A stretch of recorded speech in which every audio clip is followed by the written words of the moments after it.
안녕하십니까 행복가족 여러분. 지난번까지 제가 한 23편 정도의 동영상을 지금 만들고 있는데요.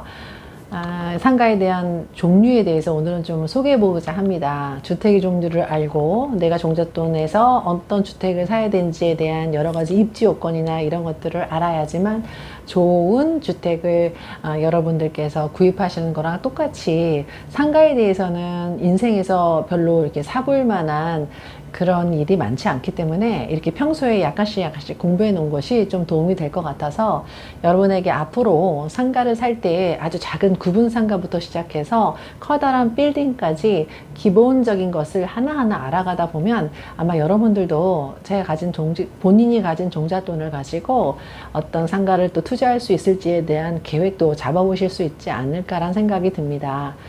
내가 사는 그 사인을 하는 그런 상가의 공급 면적이라는 게 있고요. 분양 면적이라는 게 있고 또 공용 면적이라는 게 있거든요. 오늘은 굉장히 베이직한 거지만 이것들을부터 시작해서 다음번 동영상에는 건물을 사실 때는 보통 땅과 건물을 같이 사게 되는데요. 주택은 전혀 문제가 되지 않는데 건물을 사실 때에는 건물분에 대한 부가가치세를 또 내야 되거든요. 그 부가가치세를 낼 때 법인으로 사실 때 개인으로 사실 때 또 부가가치세를 또 환급해야 되는 이유들 뭐 여러 가지가 있어요.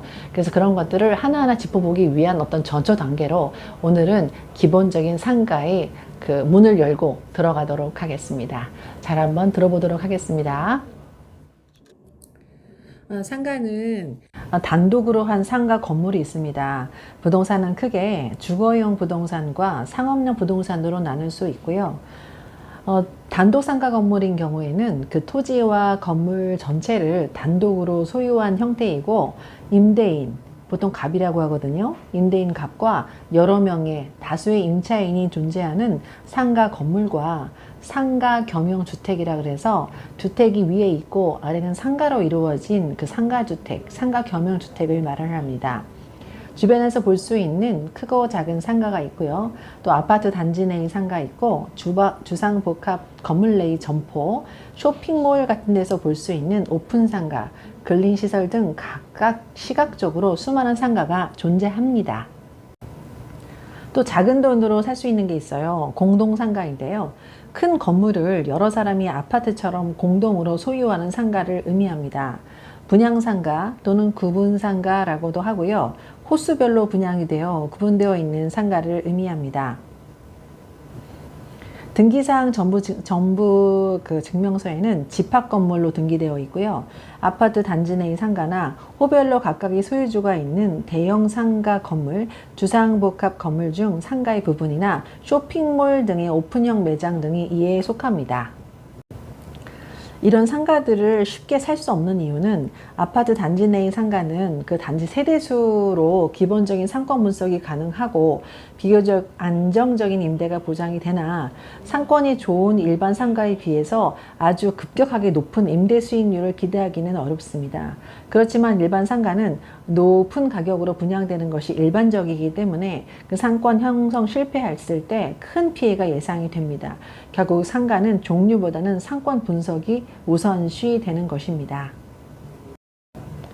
상가를 사실 때 내가 실제로 사용하는 면적이 전용 면적입니다. 건물에서 실제 점유하고 사용하는 공간을 말을 합니다. 가로 면적 제곱미터로 보통 표현되거든요. 곱하기 세로 면적하고 이것을 평으로 환산을 할 때는 곱하기 0.3025를 하시면은 분양 면적이 평으로 다 나오게 됩니다. 공용 면적은요, 복도나 공용 화장실, 계단, 지하실, 기계실, 주차장 등으로 건물에서 공동으로 사용하는 부분을 n분의 1로 이렇게 하는 것입니다. 우리가 보통 사인을 하게 되는 그리고 처음에 직관적으로 몇 평이에요? 라고 하는 거는 분양 면적이거든요. 이 분양 면적은 바로 실제로 사용하는 전용 면적에다가 공용 면적을 더하고 보통 상가 분양 시에 사용하는 그런 면적입니다. 여기서 마지막으로 짚고 가야 될 개념은 전용률이라는 것입니다. 분양 면적에서 공용 면적을 제한 그런 전용 면적에 대한 비율을 말하거든요. 전용률이 높다는 것은 실제 사용되는 공간이 넓다는 의미입니다. 아래 그거를 식을 보시면 전용률은 전용 면적을 분양 면적, 바로 계약 면적이거든요. 계약 면적으로 나눠서 곱하기 100을 하면은 전용률이 나옵니다. 아까 말씀드린 그 집합 건축물 대장상에서 전유 부분과 공용 부분이 어떻게 표현되는지에 대해서 이게 대장을 좀 한번 가져왔고요. 전유 부분 왼쪽 부분을 보시면은 1층에 면적이 91.90제곱미터라고 나오거든요. 거기 곱하기 0.3025 하시면은 그 평수가 나옵니다. 아래 공용 부분 나오죠. 공용 부분이 42.36하고 공용 부분을 사용하는 거 계단이나 복도 뭐 이런 것들이죠. 그런 것들은 35.08이 나옵니다. 42.36과 약 35제곱미터를 더하면은 77.35제곱미터가 나오고요. 이 제곱미터를 평으로 환산하면은 곱하기 0.3025를 하시면 약 23.4평이 나오거든요. 그럼 전유 부분은 약 28평을 가지고 있는 거고, 그리고 공용 면적은 23.4평을 가지고 있는 그런 집합 건물에 사인을 하는 것이 됩니다. 분양 면적은 어떻게 될까요? 분양 면적은 전용 면적 더하기 공용 부분이니까 91.90 더하기 42.36 더하기 35를 약해서 더하면은 169.26제곱미터가 나오고요. 거기에 0.3025를 곱하시면 약 51.2평이 나옵니다. 그러면 아마 대대적으로 51평 이상 되는 그런 상가를 분양한다라고 대대적으로 아마 광고를 하실 겁니다. 하지만 실제로 사용하는 면적은 27.8평 정도 되고요. 27.799평에다가 51.2평이 전체 그 분양 면적이기 때문에 이거를 퍼센트로 해서 얼마 정도 사용할 수 있나라는 전용률로 계산을 한번 해보면 약 54.29% 정도가 나옵니다.